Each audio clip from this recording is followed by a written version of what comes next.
Live from Fargo and serving you on TV, online, and on the go. This is Valley News Live at 5. We begin tonight with some breaking news. We are getting a look at the man police say held up a liquor store in Fargo last week. Take a look at your screen. Police describe the suspect as a black man with a thin build, about 5'10", wearing a dark blue windbreaker with black pants and sunglasses at the time of the armed robbery. On July 11th, around midnight, police were called to Royal Liquors on Main Street and Main Avenue and 16th Street after a report of an armed robbery. Police say the robber threatened two employees before taking off with money. If you have any information on this case, you can call Fargo Police at this phone number, 241-1405.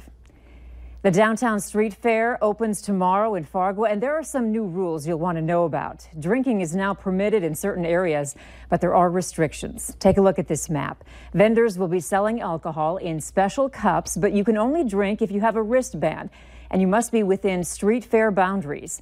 Anyone caught drinking outside the boundaries without a wristband or without that special cup can be charged with a misdemeanor and face a $100 fine. Valley News Team's Bailey Hurley talked with vendors about how they think alcohol might affect this year's street fair. We love coming to Fargo. We love the Dakotas.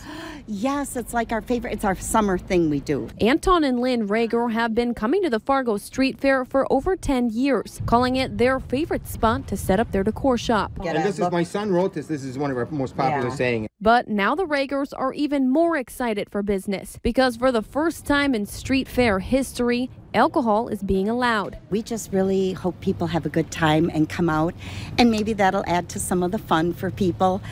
We've been to other shows where they allow it, and it's usually been a good experience. It improves the shopping experience, I think, in some ways, especially when a group of women come through and then they, they each have a wine or a wine cooler and makes for good sales. Most vendors I talk to think the change will bring more people out and be great for businesses. I think the customers will enjoy it. And I guess at the end of the day, that's really what we're all about, is it's a good experience. I hope it's a good experience. Even shops downtown are excited for the new experience and say they're not worried alcohol will cause any trouble. We're not worried at all. We're excited about something new and different for street fair. By no means is this intended to be a pub crawl, and we don't expect to see that happening. However, some vendors I talked to aren't happy with the changes and say the street fair will never be the same. Now when you start introducing alcohol on the street, what is the message for the kids? It's just the fact that it's taking away from the family event that it was designated to be. I'm live here downtown right now where vendors are just wrapping up, getting ready for the start up of the street fair tomorrow. Now we're at the very end of street fair quarters right along 3rd Avenue North, and on both sides of the street there are no alcohol beyond this point signs, which I assume are also on the other end of the street fair. Now from what we understand, people can have alcohol within the street fair route, but you can only buy it from the 5 places that are approved, which would be Fargo Brewing, Side Street, Drecker, Keelstone, and Front Street, all which have booths either along the street fair route or have storefronts.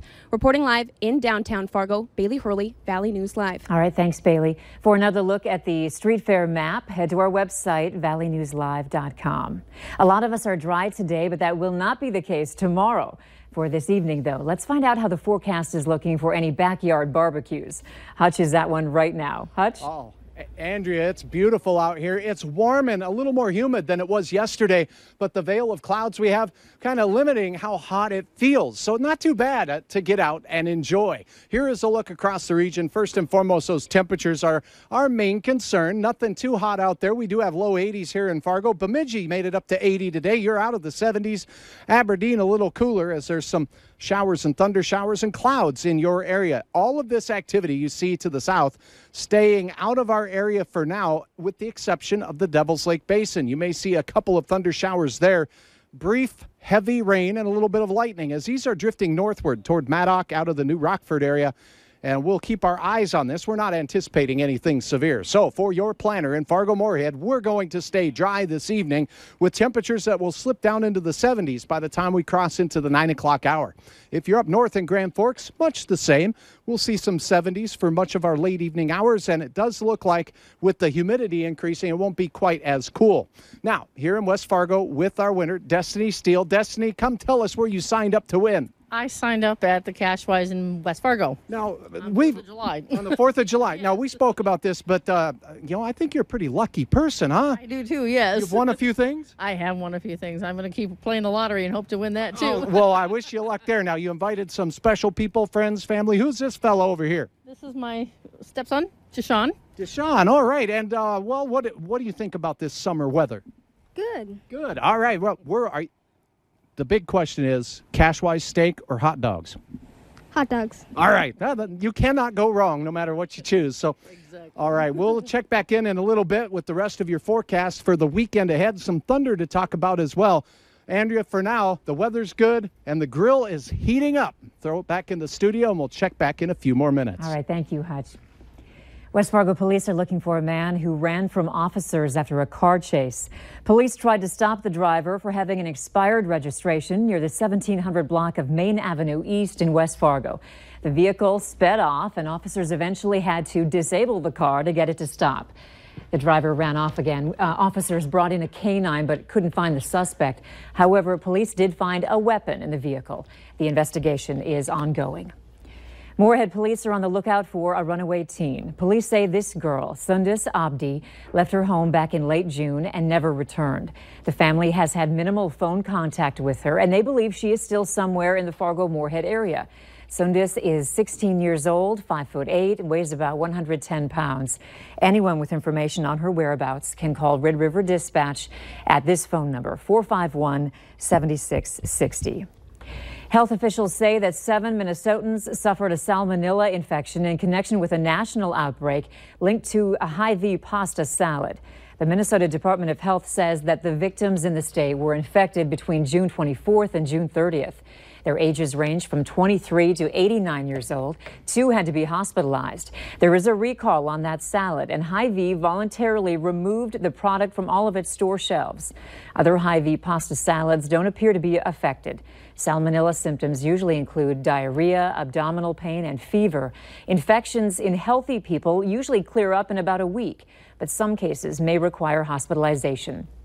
Those who ate the spring pasta salad and are concerned for their health are encouraged to contact their doctor. Mosquito relief is on the way in Grand Forks and East Grand Forks. Citywide spraying is set for tonight. East Grand Forks will spray from 8 p.m. until midnight. Grand Forks from 9:30 to midnight. You are urged to take precautions to avoid being bitten by mosquitoes since West Nile virus has been identified in that area. It is National Hot Dog Day, and if you haven't been able to celebrate yet, we have some ideas to turn a plain hot dog into a gourmet meal.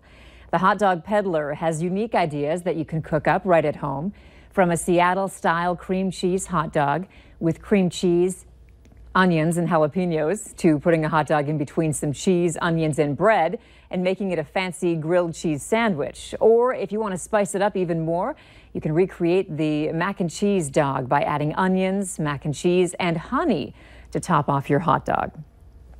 The intersection of Highways 14 and 169, just to the north of Mankato, were overrun by pigs late this morning and into the afternoon.